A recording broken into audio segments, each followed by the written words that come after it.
It certainly looks that way to me. It's very sad. It certainly looks that way. Donald Trump, for the first time, saying Jamal Khashoggi is likely dead, and the possible consequences if the Saudis ordered the hit. Well, it'll have to be very severe. I mean, it's bad, bad stuff. It's a somewhat tougher tone from Trump as accusations of Saudi involvement grow louder.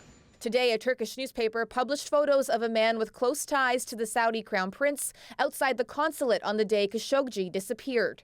Turkey says Khashoggi was killed by a Saudi assassination squad inside that building. We made clear to them that we take this matter with respect to Mr. Khashoggi very seriously.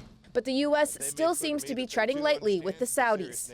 They continue to be an important counterterrorism partner. They have custody of the two holy sites.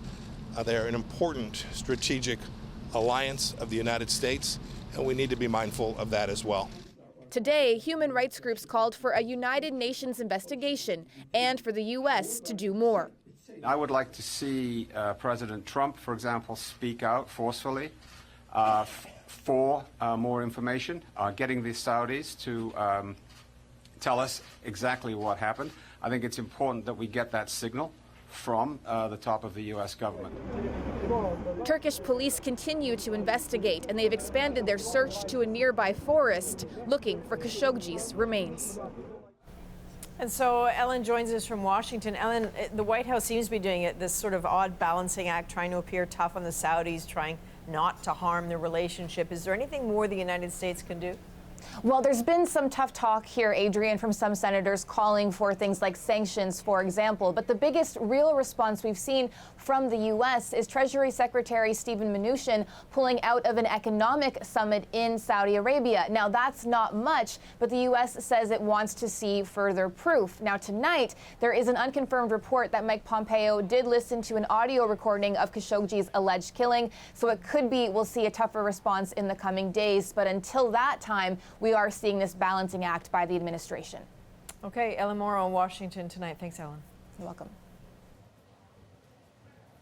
Now, it's not like Mohammed bin Salman hasn't already undermined his own enlightened image.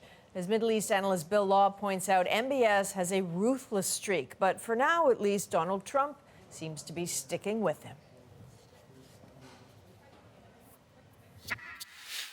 Mohammed bin Salman has had a whole series of disturbing judgmental lapses. The Crown Prince has pitched himself as a progressive, modernizing hero, and some bought into that, but now there's genuine fear he's an erratic tyrant. So why did Trump go all in with MBS? Well, there's his son-in-law. Jared Kushner was an early champion of Mohammed bin Salman, calling him the change agent. I think he thought, well, you know, he's a buddy of my son-in-law. Let's see how we can help him out. And Kushner's not wrong that Saudi and American interests are aligned in many ways on security, economics, and counterbalancing Iran. But during last year's state visit, Trump said this.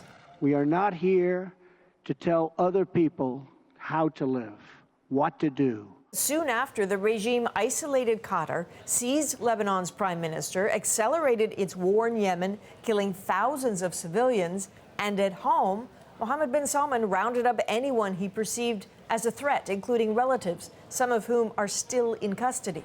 And as for his much applauded liberalizations? He got a lot of praise when he announced he was going to allow women to drive.